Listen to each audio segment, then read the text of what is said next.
UFC Sydney 293 pay-per-view. How we feeling, DJ?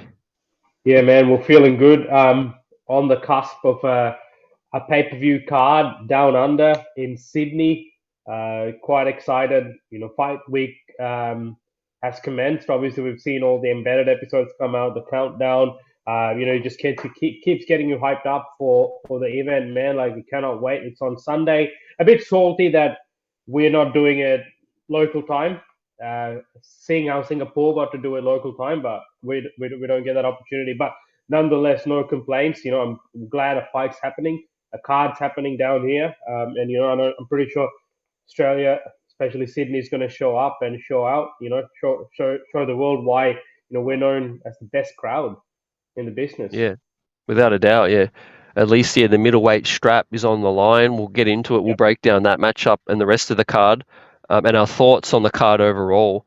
But before we do that, let's briefly touch on the result from last weekend, UFC Paris. Did you Yep. catch it? Yeah, man, I did. It was a good card. Let's not forget, although it happened in Paris, like, I mean, now that the UFC started traveling, they're on the road a lot more. Let's not forget that was a fight night card, so it was a quite solid, it was a solid card for a fight night card, packed with local French talent.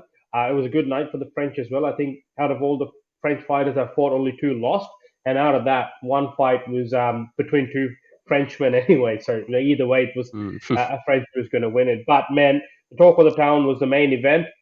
Cyril Gane, how will he fare after coming back? Obviously, there was he had lost a lot of sheen after the two title fight losses. He lost to Francis Ngannou, which obviously sort of took a hit on his stock. And then obviously the John Jones one happened. And when the GOAT's fighting, the whole world's watching, and in front of that big stage to have such an underwhelming performance and not being able to showcase anything that he's able to must have been quite frustrating for him as well. So I'm sure he was waiting to come back. But watching that fight, that's vintage Cyril Gane. That shows he's still a top contender in that division, and sort of at least for me, brought back that excitement, wanting to watch him now fight some of the top talent like the Tom Aspinalls in that division and the Sergey Pavloviches. It was a dominant performance, non-stop pressure. Sort of it was flowing in there. Yeah, I know. I'm sure he had the home crowd, and the crowd was fantastic, man. I know. I just 5 minutes ago said um, that we have the best crowd, and I still think we do. You go back and watch UFC Perth, they'll tell you why. But the UFC Paris crowd was really good, and that's 2 years in a row we've seen sort of the crowd get behind these fights and their fighters. Yeah, man, great main event. Yeah, I couldn't agree more. I'm just glad to see Gane bounce back, and it's been a little while between drinks Yeah, since you know, since losing that to John Jones, kind of in a little bit embarrassing fashion. People expected him to put up yeah, more of a fight, but yeah, I'm happy for the hometown guy to get an yeah, emphatic win. Um, yeah. the stoppage was a little funny. It kind of, yeah. What did you think of the stoppage? It kind of Yeah, dragged on a well, little. it could have been stopped a little bit earlier. It was Herb Dean, wasn't it? Yeah, I think so. I can't remember, but yeah, it was like it looked as if the ref was a bit uncertain, but it was obvious. Spivak had given up. He obviously was Yeah, covering up, covering up. didn't have any offense, didn't return fire, and Cyril Gane was in complete control, man. Like, I mean, yeah, the whole round was that, and yeah, and then in the Yep. second round he just completed the formality. That's it. Anything else notable from that one? Not look. I'm very keen to see Tom Aspinall versus Cyril Gane. I feel like it's like a Mm. good evenly matched up fight. I still think Tom Aspinall maybe has the edge on that matchup, but I'm keen to see that now. I mean, after the John Jones fight, I'm not sure about UCT, but back then, whenever Cyril Gane was fighting, I was extremely keen to tune in, even whether it would be like a normal fight, a three rounder, or once he started, obviously getting into this big fight, the main event. Since the John Jones fight, like, my excitement level wasn't as high, even for UFC Paris, when I said, oh, Cyril Gane fighting Spivak. Well, yeah, all right, I can watch it. I guess, but I didn't have that same level of excitement. But once I saw what Cyril Gane was able to accomplish in that in that cage within that round, I was quite impressed, and I guess I'm back on that sort of excitement bandwagon. I'm keen to see him fight again, and looking forward to like a good matchup, a good opponent. I think I mean it's obvious, right? It's either Tom Aspinall or Sergey Pavlovich. I guess no one will make any decisions until in the pay per view in November, Madison Square Garden, because we don't know what's going to happen, right? What happens if John Jones wins? Will he still stay and fight contenders? Because if that's the case, it makes sense for Pavlovich to fight the winner, right? Or if Stipe wins, does he Mm. still stay and defend titles, or is he going to retire as well? So a lot of questions around Madison Square Garden and what's going to happen after that fight. So until then, I won't expect to see any of these big names getting matched up. Yeah, great points, man. Also, and I don't want this to happen because you know how much of a Stipe fan I am, but at least we have a really good backup fighter. I'm sure if Stipe was unable to make MSG, I think they would definitely slot one of these guys in as a backup, like without doubt. Yeah, I don't think they're going to risk that main event. I think as long as John Mm, Jones stays, I think, yeah. And I mean, look, I really hope nothing happens, and I do want to see Stipe versus Jones because we never got the Francis Ngannou fight, and then mm, it'll be a tragedy if we were to lose this as well. Because I don't think if it falls apart, I don't think it'll get made again. I think John yeah, Jones will fight someone, and then that'll be it. I feel. So yeah, like I mean, wishing and hoping that the fight does go through. yeah. Just a couple of other things I want to note. We heard news, obviously. It was unfortunate news that Garn's property was Yes. burgled or robbed right the night Yeah. while he was actually fighting. In the event. Yeah. So Yeah. that we want to obviously pass on our wishes, and it's Yeah. unfortunate. Yeah, yeah, man. It was shocking to see like people, going into fighters' houses and apartments and stealing things. But you can tell it's a well planned robbery Yeah. because I think they've looted about 150,000 pounds worth of stuff. There were rumors that there could be it could be an inside job. There probably was an informant, sort of Mm. planning it or orchestrating it from within Gant's camp or Gant's team, knowing the time when he was away, all of that stuff. So yeah, it's quite shocking to see that. Yep. Yeah, could have been, yeah, like I said, rival gym, rival gang, someone Oh, that it just knows looks. him, wants to get at him, you Yeah, know? yeah. It's gonna be like a because they know that. I mean, he's a well-to-do fighter. He's done well in the past, so obviously would have a fair amount of wealth, and probably would be beneficial for them to go in and grab a hold of some of that. So yeah. Yep.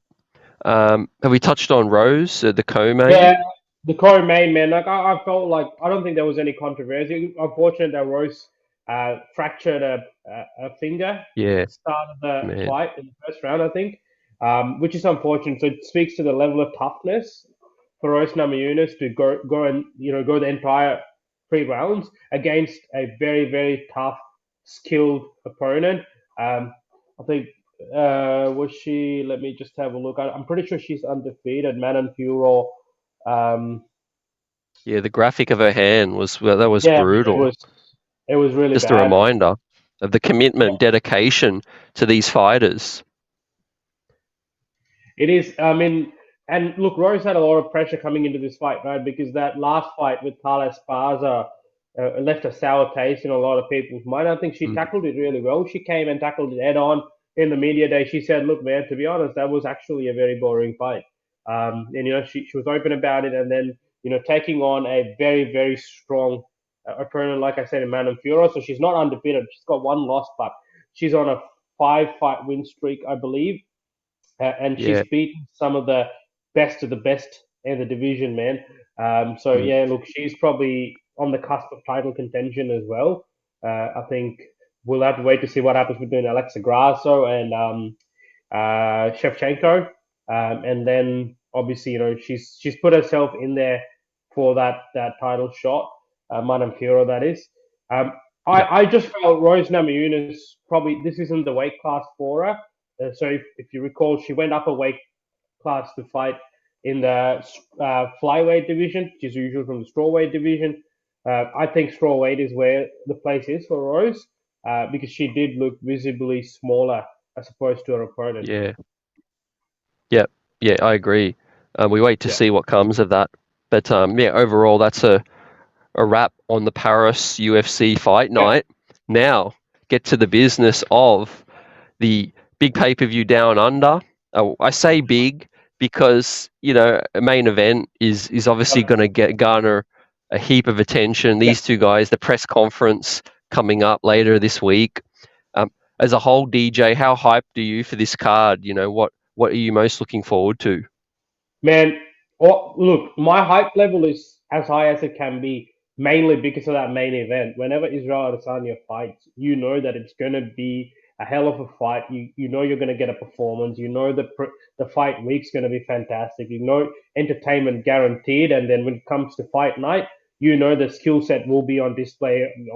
One of the best strikers, one of the best champions in the company, in MMA, in combat sports, right? And man, whenever he's fighting, waves are created, and then we get carried with those waves, and we're excited to see him fight. Um, yeah, look, second pay per view down under. This one in Sydney, so it's a big one. Obviously, it's a big metro city, Sydney, with a big population, and the uptake and appetite for martial arts and combat sports is at an all-time high. Not just among the top level competitors such as the Volkanovskis, the Adesanyas, the Whitakers, but also even in terms of grassroots level, kids wanting to take part in mixed martial arts, combat sports, wanting to compete.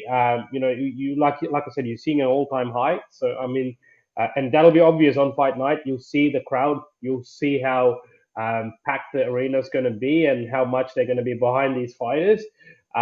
So yeah, man. Like whenever we show it, I'm always thankful whenever pay per view comes down under because that gives us an opportunity to sort of witness these legendary fighters live. Um, just taking my fan boy hat off and looking at it from a sort of an objective point of view in terms of the pay per view cards we've got. Obviously, look, we could have had a bit of a stronger card in terms of the undercard, etc. Having said that, like by no means is it a weak card at all. It's a very strong card, but we can't help but notice the omission of some of the big names like the Robert Whitakers, Alexander Volkanovskis, even Jack Della is not fighting in that card even after calling and asking for a fight. So that sort of leaves a little bit of a disappointment for us fans. Especially, we'd love to see these fighters fight on home turf. Timing wasn't a great thing, especially for Whitaker having that fight happen in July, which was also the reason why we're not getting the Dreykus fight with Adesanya because of the timing in terms of not having enough time to nurse their injuries.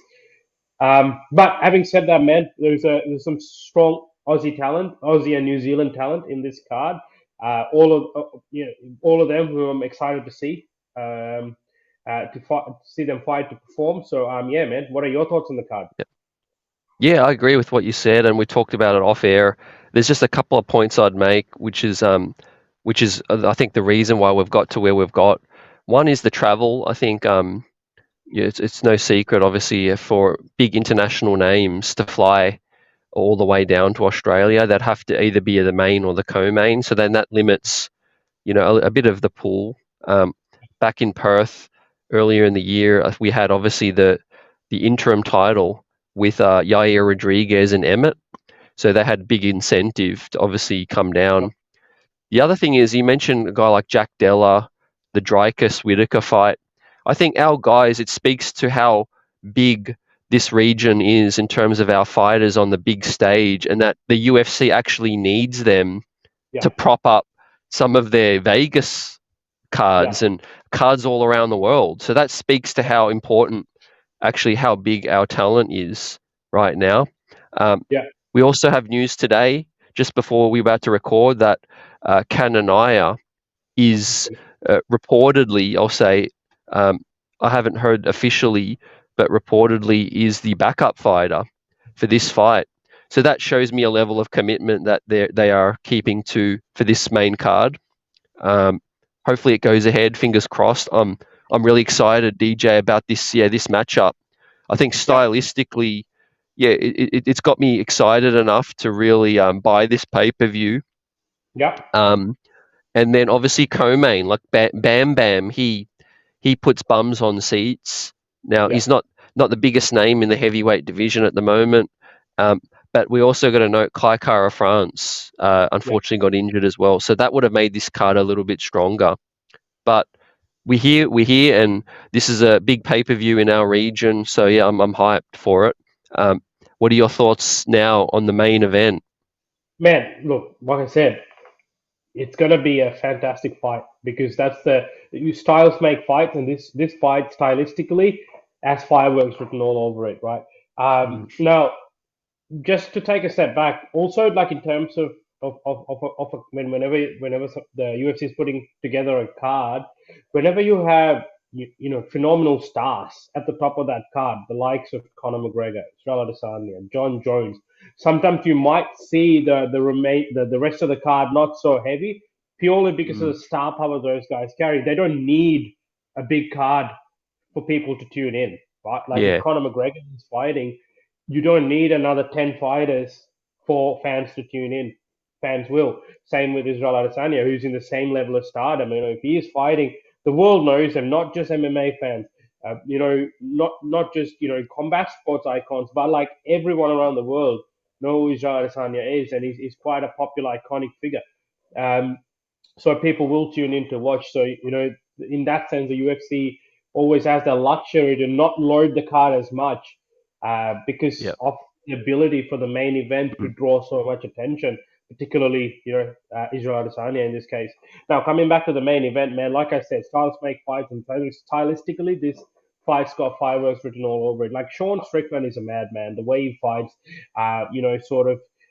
the way he's a great fighter. Some of the antiques outside of uh, the octagon may make people think, oh, he's not as good a fighter, but that's not true at all. He's actually a really good fighter. He's beaten quite a lot of good names. Look what he did to Abbas Magomedov, who was an up and coming fighter. I, a lot of people, including myself, thought that he actually beat Kananaya, right? The only devastating loss he had in the recent past was to Alex Pereira. And man, like, if you're going to be a striker, if you're going to play that game, you're going to play fire with fire against someone like Alex Pereira, like you're going to get burned. And that's sort of what happened. Outside of that, he's actually given a good account of himself, and he's even the fights that go to decision, he's been quite dominant. If you look at the Jack and Manson fight, it was a short notice fight, and he sort of destroyed him. And it was a dominant performance. And you look at the Uriah Hall fight, again, another dominant performance. So, he's brash spoken, but again, like he does have the goods to back it up. However, in this instance, man, he's going against arguably one of the best pound for pound fighters on planet Earth in the history of combat sports, in Israel Adesanya, one of the best champions. And man, this guy's fight IQ is off the charts. What he's able to accomplish inside that octagon, and sort of, man, like how do you not be a fan of this person, right? Like look at his story, look at what he's done. Look at how he overcame adversity with Alex Pereira, and now he's fighting Sean Strickland. I feel like it's a tailor-made fight for Israel Adesanya. I feel like he wants to put on a show, and I feel like he's got the right opponent to be able to do that. And I'm going to be quite bold in my prediction, man. Like I think, like, look, I didn't have to spend too much time explaining Israel Adesanya because everyone knows, man, he's one of the best fighters on planet Earth, right? And my prediction is going to be bold, man. It's going to be a masterclass by Israel Adesanya. It's not even going to be close. Uh, you know, yeah. hopefully I won't have to eat my words, but it's it's not No, I even love not it. even going to be close. Yeah, I love you going out there and yeah, just giving us your prediction on how we could see this fight play out. Yeah, stylistically, as we said, it's super interesting. Um, to me, obviously, the Drickus one would have been my preference. I think that had super fight written all over it. Obviously, with their and antagonizing each other Yeah, and things like that. But I think the press conference is just going to get people more hyped up for this one. yeah, Um, I also, saw an interview with Adesanya, I think it was earlier this week, about what he wants to accomplish now, what's something that's motivating him. And he said getting a submission. So he's not really known for that. I'm not going to go out on a limb and say he's going to submit Strickland, because I still think it's way more likely that we see a knockout. Yeah, But hey, you just never know. Maybe fatigue. Maybe there is more grappling. Um, that would yeah. be more on the surprising side. What do you think to what he Man, said? look, I actually read that too, and the interesting thing is that he doesn't have a submission win inside the UFC, and he is an Mm, extremely good grappler as well, right? So I mean, look, I won't be surprised, man. Like I said, like this fight is tailor made for him. I think Israel Adesanya will dictate where the fight takes place, right? And he's going to control the octagon. He's going to control the fight, the pace of the fight, everything, right? It's going to be his world. Strickland's going to step into his world, right? And he's going to have the crowd behind him. Israel Adesanya, that is going to have the crowd behind him, and he's going to draw on that energy. And we know he's big on energy. He's going to draw on that. And look, man, if he is manifest, I mean, look, he said he manifested Dreykus winning or getting a victory over Whitaker.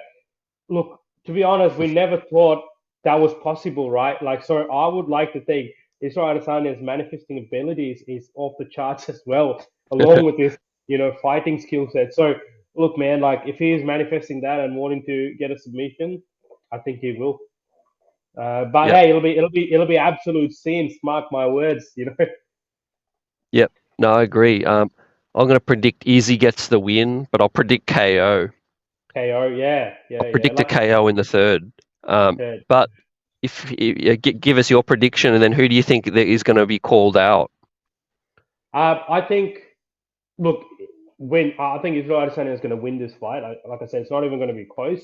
I'm actually going to go with the KO as well. Like I think it's going to be KO or a TKO. Let's go with later rounds, 3 or 4. Yeah, Mm, yep, yeah. And what's next? I reckon. Look, to be honest, man, we're all excited for that one fight, right? Dricus. Israel Adesanya was a Dricus Duplessis for the middleweight championship. That rivalry. Dricus has now beat a not just any contender.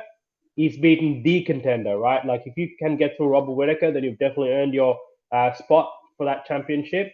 And look, I'm glad it's taking time to take place because, like I said, it's a fight where you want the best version of the both of them turning up, right? Because this yep, is like it is a the animosity is real, the tension is real. It is a legitimate rivalry, and you want both guys to have had the time necessary to prepare for that fight. And when come fight night, the best versions of themselves are stepping into that octagon, and then we get to determine like who comes out victorious. So yeah, no complaints in terms of the fight getting delayed, but that's obviously the natural step, the next step. Um, Look, we got to explore that if Strickland were to win, I would like to think it's going to be an immediate rematch for Israel Adesanya.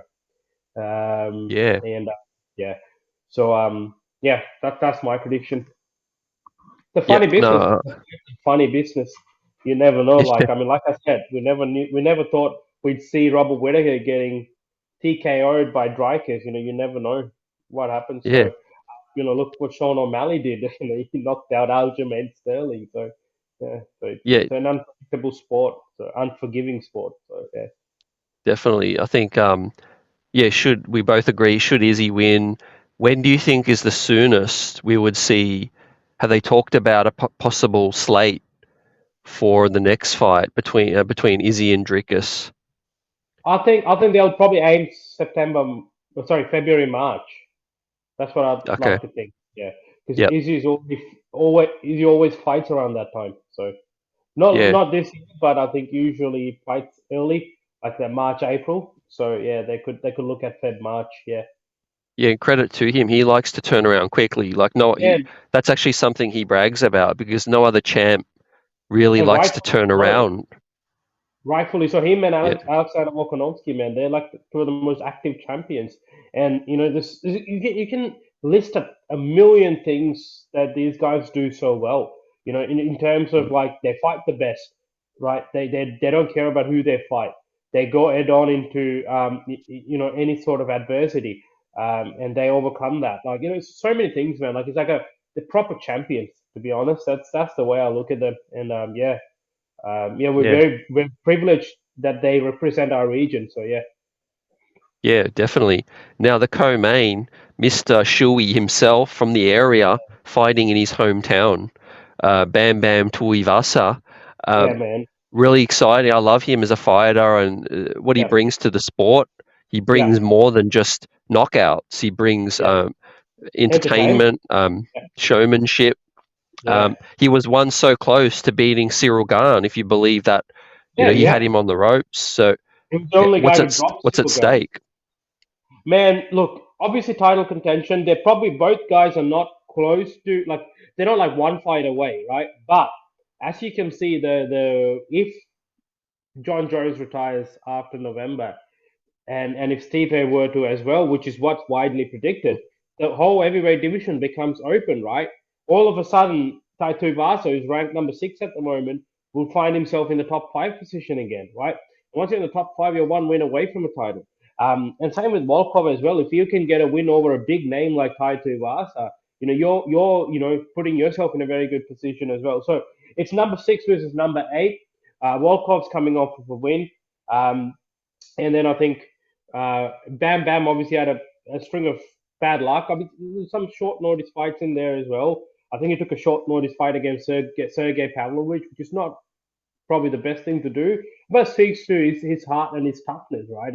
He's always ready for Yeah. a fight, and that translates when he fights. He's entertaining. Everyone loves him, man. We love him. Everyone loves him. If you're an MMA fan, you're a fan of Tai Tuivasa.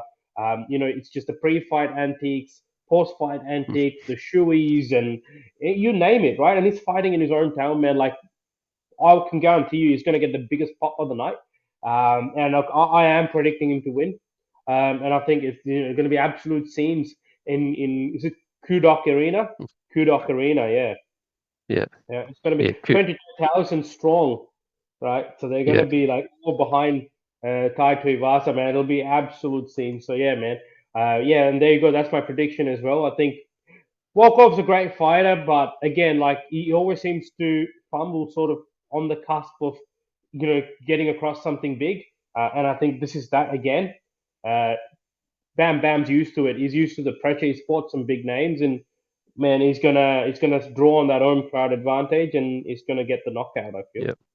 Definitely, man. Everyone tune in because there's going to be fireworks when this Yeah, starts, like you said. And this is a 3-rounder, and I don't even think we need 3. This is going. yeah, Yeah. I might put money on this ending in 1 because yeah. he's just going to come out with that boost, the crowd, the energy, and I think Yeah. both sides are going to be swinging, man. Absolutely, man. It's gonna be. I'm gonna be surprised if it gets either like once some sort of performance bonus, either fight of the night or performance of the night. Like, um, but yeah, look, if you go down the card, like it's a very city kickboxing heavy card as well. You gotta mention that. That gym is known for sort of fighting together in cards, and usually doing so impressively as well, coming up with either a clean sweep or majority wins. So it's a strong team. We got Tyson Pedro. I'm very excited for him, man. Like I still think he's one of the Yeah. best light heavyweights, and I think he's probably a couple of wins away from sort of conversations of being able to fight some top guys there. Carlos Alberg, Jack Jenkins, not from CKB, but Jack Jenkins is fighting as well. We got Blood Diamond from the CKB team, Shane Young as well. So there's a lot of CKB talent. All of them are very, very good fighters. So I'm excited. I'm excited for Jack Jenkins from Australia, from our very own Victoria. He's fighting. We've got Jamie Malaki fighting as well. So, like, it is quite a good card. There's a lot of talent. Justin Tuffer, how can we forget that? He's rematching Austin Lane after the Yeah. unceremonious stoppage after that IPOC. So, yeah, look, and let's not forget Kai Kara France was meant to fight.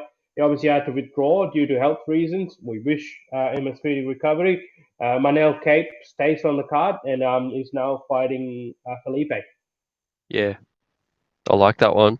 Yeah, I Yeah, like that one. And tough luck for Kai Kara France as well. That would have given this card a lot more boost. But yeah, it's not to be. Save that matchup for what's next. yep, But yeah, a lot of local talent, which is great. Fully supportive and of the rising talent that's coming through this region. Yeah, And for anyone that doesn't know, this is a first year of a first pay-per-view of a 4-year contract that the yeah, UFC has with Australia Sydney. yeah. So expect to see some more pay-per-views and fight nights coming here as well. So look forward to it. A guy I just thought of when you mentioned Victoria, Jake Matthews. Unfortunately, another name that couldn't get on this card. Absolutely. Jake Matthews, Yep. Jack Della as well, man. Like, I mean, I Yeah. really hope, they'd find a way to get Jack Della in there. He was asking for this, asking for a slot, asking for a fight. Unfortunately, they couldn't get it done. No complaints, though, because next week we get him fighting Holland, man. Can't Ooh. wait. I cannot wait. Yeah. So, yeah. That's as good as a main event on a fight night. That one. Yeah. And it's a Yep. co-main. The co-main for Shevchenko versus Grasso. Obviously, it's the Mexican Yep. Independence Day card. So, yeah. Yep. No, definitely look forward to it this weekend. The press conference, we'll have it all on the recap after the event. CT and DJ, this one's a wrap. Absolutely. Catch you guys Yeah, down the catch track. you soon.